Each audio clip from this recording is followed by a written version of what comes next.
Rico Love, and I'm with the Kings of Cool right here on Dash Radio. Turn the lights on. I came up in the A as far as my as a career when I started making it in the music. That's where I was discovered. So Atlanta is like a home to me as well.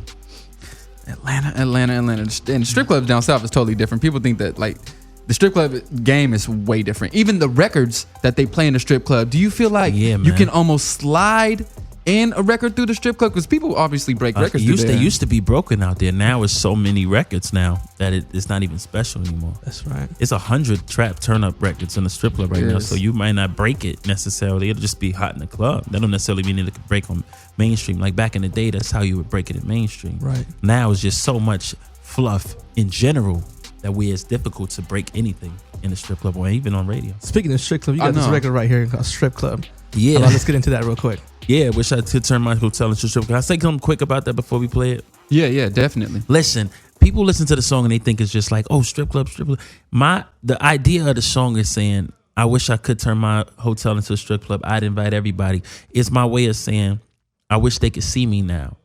It's not a stunting record. If you notice, I'm not talking about spinning bands, and it's more about me shouting out these particular women. Everybody in the song is real, and me and my bro D-Town, we used to hang out in Atlanta, and we would be like, man, when I make it, I'm gonna mess with Shorty. When I get some money, she gonna be. And what happened was it happened for me, so it was my way of saying I wish they could see me now. Like I wish we could hang out with all of those girls because they don't know how much they influenced me. They don't know how much they inspired me and made me want to work hard. You know, so. Those are like that's a little jewel, a hidden meaning that was in that record. And that record became like a cult following. All the Rico Love fans really loved that song from me, you know. See, this ain't for play. This man really experienced this life. The album Turn the Lights On is going to showcase him embodying that whole lifestyle. Yeah. Meaning he's going to give you the experience through the music. Okay? And then when we get back, we're going to talk about someone else that made something for the strip club recently, if you know what I'm saying. Someone that you worked with. Yeah. And we're going to see what y'all talking about. You dig what I'm saying? Yeah. We got Rico Love right here. It's the Kick Is Key 24/7 Dash Radio. The Kings of Cool. One of the guys you're good friends with and you work with has dropped a record called I Don't Mind. He goes by the name of Usher Raymond. My big brother, my mentor, you know, one of the illest ever to do it in the history of the planet Earth. The guy that you signed to before, and the guy that kind of like really gave you that big break. Yeah. Now, this is a little different Usher. Of course, I came through since Nice and Slow, and even before that. But he dropped this new record called I Don't Mind. Mm-hmm. Now, from you working with him on most of his past records, how do you feel that song represents Usher first, and secondly, the state of music? R&B, yep. Yeah, I think Usher just that's a record that hit. When I first heard it, I told him it was going to be a big hit. I just didn't know if me as a Usher fan would want to hear that from him. Right. And I think he agreed. If you notice, Usher never shot a video to that record. That's crazy. And it's huge. No video. It's huge. I think he just kind of like letting it do what it do. But I just think he about to make some real important music. Some music that I feel like really is important to what he's doing and where music should go. Are you involved in his new project? Me and him about to hang out. I'm about to join him, myself and D-Town. We about to join him overseas in a few weeks. I think like on the 20th, we're gonna go spend like 5 days with him on his tour, just running around with him and just kind of vibing. I spoke to him yesterday. We just gonna talk. I just want to get the. I think we on the same wavelength right now mentally. I feel like he understanding what I've been telling him for a while is that he the greatest of all time and he should be singing certain types of records. I feel like when you mention Michael Jackson and Stevie Wonder, you gotta mention Usher. That's real. What are those records? I feel like it's just when Usher made Burn, when he made records like There Goes My Baby and You Got It Bad and Confessions, and he did a record called Twerk It Out that I thought was classic. You remind me, those classic songs. I don't mean dated. I don't mean going and try to recreate those moments, but I feel like it's a way to further the culture and make songs that really matter to people and subjects that really matter. Like even with me, when you hear me make records like They Don't Know and Bitches Be Like and even Strip Club, these are introductions. Mm-hmm. You know what I mean? This is me getting people to understand and pay attention. But even with those, I feel like they're hidden meanings inside of those records, and my attempt at earning fans and gaining a following without compromising intellect and still trying to be clever and write records that I feel like make people think and make people have conversations. I want Usher to do that, and I think he wants to do that. Have records that make people have conversations. You know what I mean? So they don't necessarily mean it can't be a club record. It don't mean it can't be fun records. I always reference back to Rihanna's "We Found Love," and I think that's a big, huge club smash, but it's so dope. It's lyrical. It make you feel a certain way, and when you saw the visual, when you feel the lyric, I just feel like those type of records matter, and they here for a long time. And I think that's what he want to do. I agree with it too, because that's what I want to do. When you hear a record like somebody else, when you hear the rest of the album, it's just real songs. You know what I mean? I want to make Paul McCartney proud. I want to make John Lennon proud. I want guys, like Quincy Jones to hear my album and feel like this is an amazing body of work. The icons and that make the music that they want to make, the radio has to play those records. Come to them. And I think that's what Rihanna doing that 4 or 5 seconds record. I was so happy when I heard it because I was like, that let me know I ain't crazy. You know what I mean? I was like, I've been saying this for a long time that music needs to be this. And when she put out that record, I said I knew I wasn't fucking crazy. That one of my favorite Usher records is Throwback. That record, yeah. I don't know what y'all was doing, what y'all came up with that record. First song I ever wrote. Song I ever wrote. Hold on. First song you ever wrote. Yeah, that was the first song I ever wrote. That's one of my favorite ones too. What? Yep. Yeah, man. First there goes my baby too. Throwback, and I was gonna write a rap to it. He gave me the beat. Is that a Just Blaze beat? He gave me Just Blaze. And he told me, write something for me and figure out how to. He told me just write it as a rap and we'll make it a song. So I was gonna do that. And my manager at the time, Cersei, he said, "Bro, write a song. You bullshit. You trying to write some verses and have them flip it. Write a song." So I sat in the car and I sang the song into the phone. Never miss a good thing till it leaves you. I wrote that song in a car, and I had this guy named JQ demo it for me. Wow. I couldn't sing at that time. I hadn't learned how to sing yet. You're not just who someone would particularly think is an R&B type of cat. You know what I'm saying? Yeah. Yeah, I'm black as hell. Not even that. Not even that. But you got an aura about you that because when they think of because I'm from the streets, bro. So I think of that energy is like kind of, people expect, Trey Songz and Chris Brown and those type of guys, individual. I'm just an artist though. That's why it's good that I ain't no R&B guy. I don't want to be considered that. I make records. I mean, Kanye did a whole 808 and Heartbreak album. He sang the entire album. Nobody for 1 second said he's R&B. True. That's real. I just feel like whatever you do first, people kind of hold you to that. And I sang first on They Don't Know, but then I listened to Some Type of Way by Rich Homie Quan, and he sang the whole song. He did. Real talk. It's just that I guess I could sing. I think what most would think better than he could sing, or I'm a good singer, so I'm considered that, and they kind of trap you in this. But I'm just an artist, bro. I just want to make records and just do that. And what happened, how I learned how to sing was I was writing songs for people and having other people demo them for so long, and I wasn't getting placements. And I was like, these are great songs. Why aren't they placing? I realized they even though these people could sing very well, they don't know how to sing with conviction. So I learned. I just said I'm a singer myself, and I just started singing. And after 5-6 years of singing every single day, you get good at it. And I learned how to really sing. So now, even live in my shows, it's me. I don't have no backing vocals. I sing that, and it sound like the record when you see me on stage. So I just learned how to do that. But that's my persistence and my belief in what I got to do. I'm a type of person who do what you got to do, bro. Be comfortable in your skin. I can make excuse of why these records ain't placing. It's because this is that. Or I can figure out how to make it work. And that's what I'm into. I'm into making it work. Okay. We're going to get some records, but I want to know your favorite record, and he better have that shit ready to play. Whatever you choose was your favorite record that you put together. We're going to go into that, and then we're going to talk about how it is to speak to the people. You know what I'm saying? Creating music that can speak the language of the people. Yeah. And it's Black History Month. We got to talk about, give some of these young black men something to learn about. Okay? We also got to talk about that, and we got to talk about the Valentine's Day with Rico Love. How you gonna socially do it late? You know what I'm saying? We got some shit. But what was your favorite record that you put together thus far, besides something that we're working on? My favorite song that I've ever written, I would have to say "Dive" by Usher, and it wasn't even a huge hit, but it was just one of my favorite songs that I've ever written. Why? I wrote it for Michael Jackson. I wrote it in my mind like I was writing it for Michael.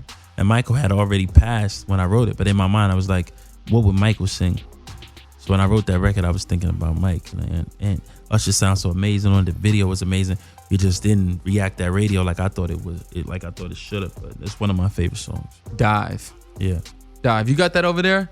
You trying to grab that right now? He said he got it. Dive. And how long did it take you to write that record? Because It's- obviously you're thinking of Mike. You like, this got to be great. Not long. It wasn't. It's like 15, 20 minutes. It just don't take me long to write songs. Because I write about based upon the feeling. So when I say that, I don't want people to think I'm saying it like, yeah, it take me 15 minutes. I'm saying it like, I trust my instinct. I know that when I hear the first melody that comes to my mind, when I hear that chord progression, I trust it and I go with it. I can listen to tracks and don't hear nothing. And don't write like anything. But if I hear something, it's always quick. Sometimes I might write a verse and then don't hear nothing for the hook, and I'll leave and go home. And then 2 weeks later, I'll be like, oh, pull that up again. And then pull it up and I hear something right away. So, it's just the process. But when I'm in the zone and I hear something, right, it's usually 15, 20 minutes. It's never, I have yet to spend an hour or so writing a song.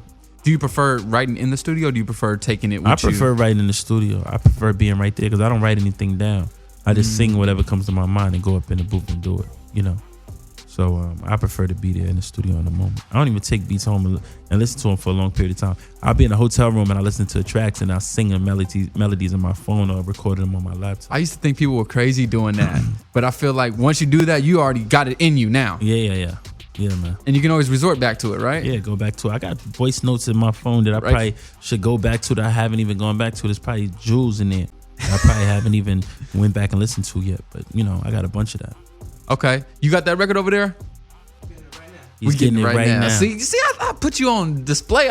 Sometimes you're just baffled by this game, but it happens, Maybe if you sung it. No. I wouldn't have been able to do what he did on that record. He bodied that record. He did, though. He bodied that record. Me and Usher both scratch our heads and like, yo, I don't understand what happened with that one. But it happens sometimes. Should I keep going?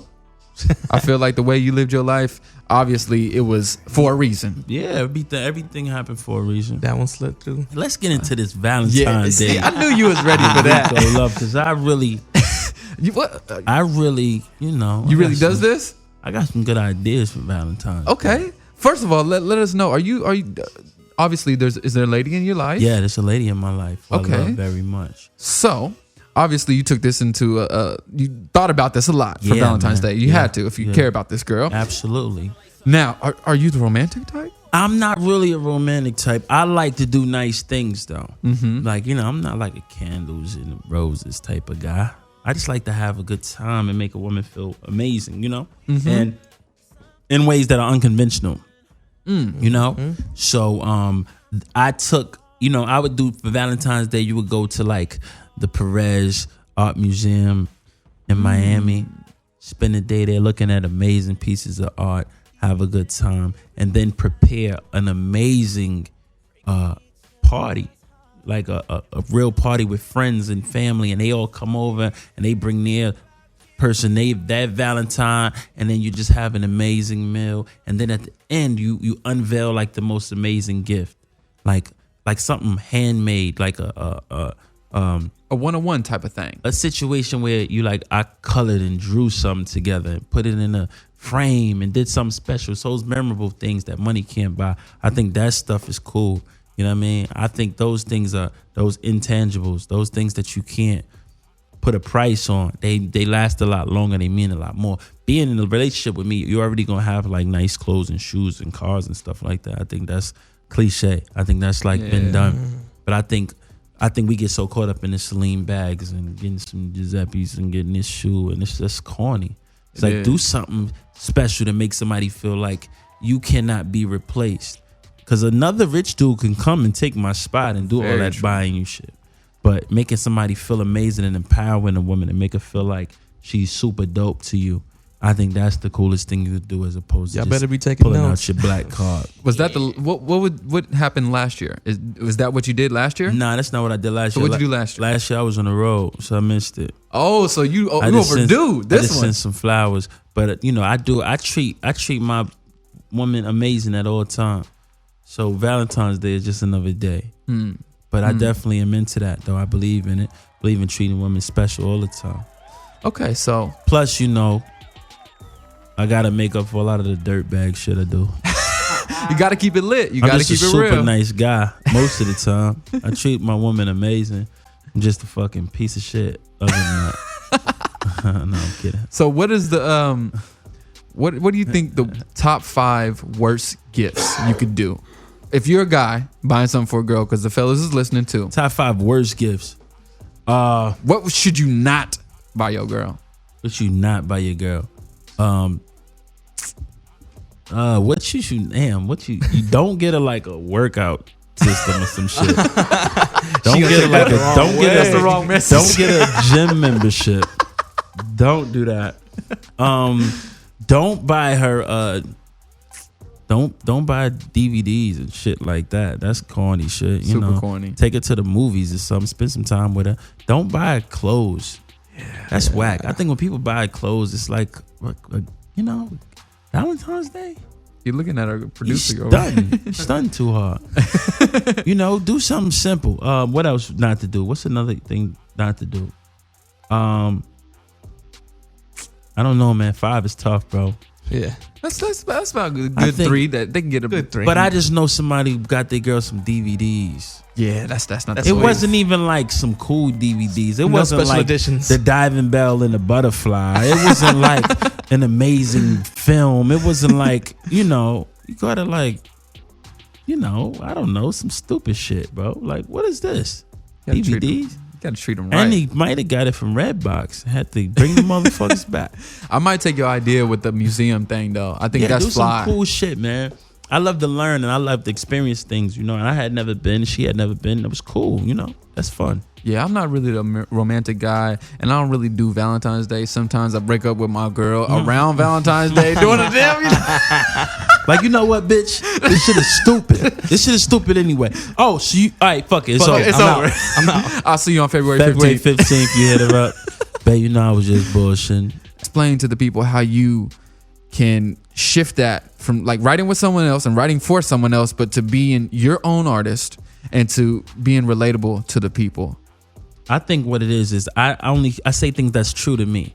And I feel like me and you can have a conversation and I can give you my point of view and you can relate to my point of view. That doesn't necessarily mean it has to be your point of view. And that's what entertainment is my take on something. Love is a common thing. Hate is a common thing. Respect is a common thing. Affection is a common thing. Sex is a common thing. How do I approach each of those common things in a unique way? How do I say the most commonly said thing in a way it hasn't been said before? And that's the key. How do I make it so honest and true and real and relatable to myself directly, and I can present it to you in a way that you can digest it? That's the key. That's how you make records and become universal. When you're always you're gonna forever live and forever be successful. You know why? You're not chasing a sound. Like, if this guy got the hot sound right now and your first single is his sound, you're done, bro. Because as soon as his sound is over, it's a wrap. It's a wrap for you, because people are going to be chasing that fix that they have with that. And you don't even know who you are because you're trying to chase this record and who is the next sound and what's the next this. That's why these shitty ass A&Rs nowadays, they don't understand how to make a hit record. They understand how to dissect it and create something that's perfect for that particular artist. So I always want to do things that are original, that are unique. I don't follow trends and fads because I'll get stuck. Yeah. And now I got to appease a group of people who only know me for this, even though I may be great at other things. They kind of only accept me in this way. So I believe in just making music that's honest and real to me and my take on it, my personality. And I think it's interesting when people hear stories. People love to hear stories. I could sit down right now and give you guys so many stories about working with Beyonce and Usher and this, me and Jamie Foxx and me and Fat Joe and this and that. And you'll be like, wow. The key is to do that with it, and do that in music and do that with a song. And that's what I'm doing with my album. May 19th, Turn the Lights On, the album be available. And I promise you will not be let down. I took time. I really took time. What they say, what's the saying? It's like they don't care about you until they know that you care. You know what I mean? It's very true. I think that's what the music is. When they hear me and they hear my music, they gotta realize, man, he really cares about what he's doing. He takes it serious. He's passionate. I feel like he deserves my $12.99. Turn the lights on, and we got a little sneak peek before. You know what I'm saying? We got a little sneak peek, and I got to leave off with one question, just because it is Black History Month. Yeah, and I feel like you are a great representation of what artists should be and what the younger generation should look up to, and you like You should be our mentors. So if you had a time to mentor somebody, or you had a time to say something to probably yourself 10 years ago, or to some young cat listening right there that wants to do what you're doing, what would you tell them? Don't be so affected with how people feel about you. That's what I would tell myself. Don't get caught up in how people feel about you, because at the end of the day, that's something you could never change. You could treat everybody fairly. You could respect everybody. You can you could pay everybody's bills, bro. Let's take it there. You could pay everybody's bill and they would still find a way to cross you. They still find a way to find something bad about you. They still find something negative to say. So don't worry about how people feel. Just worry about what you do and what you know in your heart to be true. I mean, I had a few more questions, but I think we're going to leave it off with that note. Okay. Actually, one more question. How do we save black artistry? Because I feel like, and I don't want to get too touchy. It's always, man, it's no way that we can save or not save it. It's about individuals making music that matters. Individuals saying things that's going to last forever. Not trying to turn up with the fad. Not trying to be, even with trap music. There's nothing wrong with trap music. I listen to Travis Scott. I think he's a genius. So the reason why he's a genius is because he's finding a way to do it in a unique way. Yeah. He's not just saying turn up, turn up, turn up, turn up. Yeah. He's saying, let me make a record. Make a real song that people can relate to. That's why he has a real following. These fly-by-night artists who come in with their little fad songs and these one-hit wonders, that's fine. They're going to be gone soon enough. Don't worry about it. It's legacy artists still here, bro. They follow everything we do. We see Katy Perry up there doing dance moves and putting Juicy J on the record. Yeah, it's true. Come on, bro. She wouldn't even be around black people at one point.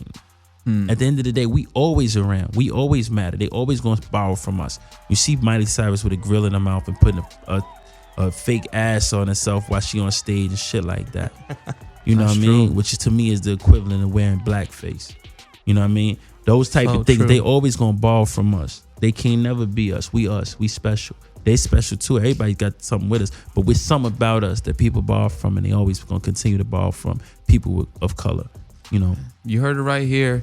Hey, we satisfied you for Valentine's Day, and we gave you a little Black History moment, and most importantly, we got to turn the lights on. Yeah, man. Turn the lights on. Strippers, you gotta go. Y'all gotta go. Y'all gotta get the hell out of here. All right.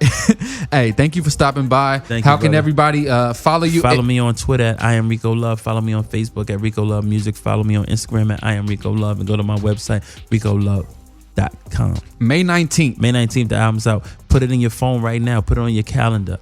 And when you get a buzz on May 19th and you look up and then you be like, what's going on? Why is this phone buzzing? And it's going to say, go get that Rico Love album. Don't forget. Get that. Nothing but fire on that. Matter of fact, we're going to give you a little preview right now. Introduce 145 this. Rico Love feature Manolo Rose. Turn the lights on. Hey, it's the Kick It.